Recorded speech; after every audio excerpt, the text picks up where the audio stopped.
West Indies క్రికెట్లో Indian fans అందరూ కూడా ఇష్టమైన బ్యాట్స్మెన్ ఎవరన్నా ఉన్నారా అంటే ఆ లిస్ట్లో ఫస్ట్ పేరు ఉండేది క్రిస్ గేల్ పేరే కదా.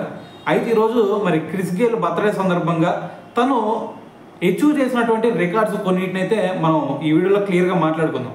అయితే ఫస్ట్ మనకి క్రిస్ గేల్ అనగానే ఫస్ట్ మనందరికి గుర్తొచ్చేది సిక్స్లో మోతే. ఇంకో రకంగా చెప్పాలంటే బౌలర్స్ అందరికి కూడా క్రిస్ గేల్ అటువైపు గ్రీజ్లో ఉన్నాడు అంటే వీళ్ళందరూ కూడా ఇక్కడే తడుపుకుంటారు. అరే ఈ బాల్ 6 కొడతాడో 4 కొడతాడో కూడా అర్థం కానటువంటి స్టేట్లో బౌలర్లు బౌలింగ్ చేస్తూ ఉంటారు అనమాట.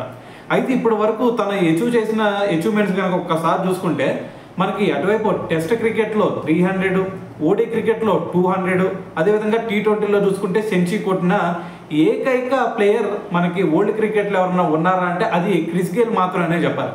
సో దీంతోపాటు మనకి T20లో చూసుకుంటే అత్యధిక సెంచరీలు కొట్టిన బ్యాట్స్మెన్ కూడా క్రిస్ గేలే. ఏకంగా ఇప్పటి వరకు చూసుకుంటే 22 సెంచరీలు కొట్టాడు. సో దాని తర్వాత IPLలో చూసుకుంటే ఫాస్టెస్ట్ సెంచరీ అది కూడా మరి ఈ క్రిస్ గేల్ పేరు మీద ఉంది. కేవలం 30 బాల్స్లోనే సెంచరీ కంప్లీట్ చేశాడు. సో దాని తర్వాత ఇంటర్నేషనల్ క్రికెట్లో అత్యధిక 6లు కొట్టిన రెండో బ్యాట్స్మెన్గా మరి క్రిస్ గేలే ఉండటం జరిగింది. ఇప్పటి వరకు ఏకంగా 553 సిక్సెస్ అయితే కొట్టడం జరిగింది అనమాట. ఈ విధంగా ఎన్నో రికార్డులు మరి క్రిస్ గేల్ అయితే తన పేరు మీద లిఖించుకున్నాడని చెప్పాలి.